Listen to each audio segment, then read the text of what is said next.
Hey, and welcome back to the Better Hard Money YouTube channel. I'm Rebecca with the Better Hard Money team. We always get questions about how much money a hard money lender will let you borrow, and so today I'm going to be answering that question for you. There are quite a few variables that will determine how much you can borrow. The type of asset is a big one. If it's a mobile home park or an apartment complex with 100 plus units, the dollar amount will have to be considerably larger than, say, funding a single-family residence. Some of the heavy hitters will require that your deal meets certain dollar amounts to be viable to them. Some of them have caps on how much and how little they'll lend.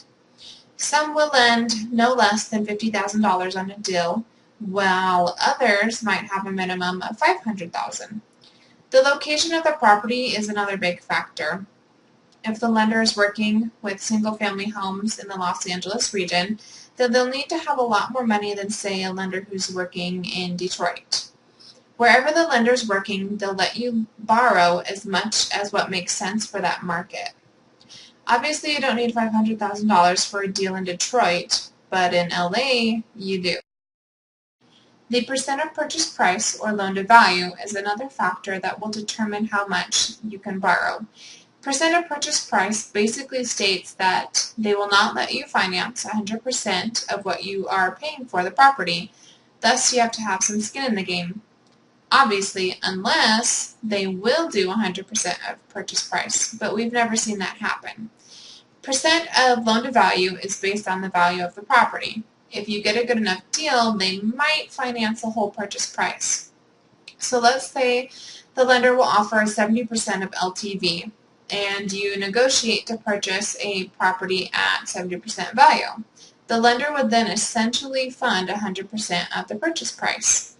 Now let's assume that you still got the property for 70% purchase price, but the lender is only lending 70% of value.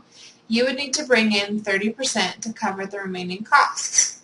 For example, the property has a $100,000 value and you purchase it for $70,000 purchase price at 70% of value.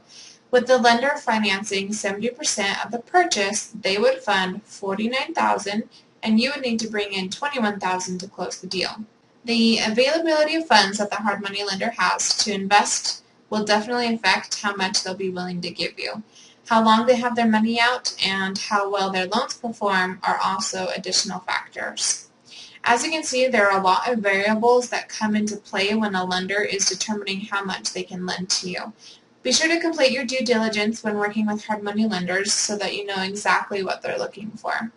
And as always, leave your questions in your comments below and make sure you visit us at betterhardmoney.com by either clicking on the box or clicking the link below in the description. This is Rebecca with betterhardmoney.com. Happy investing!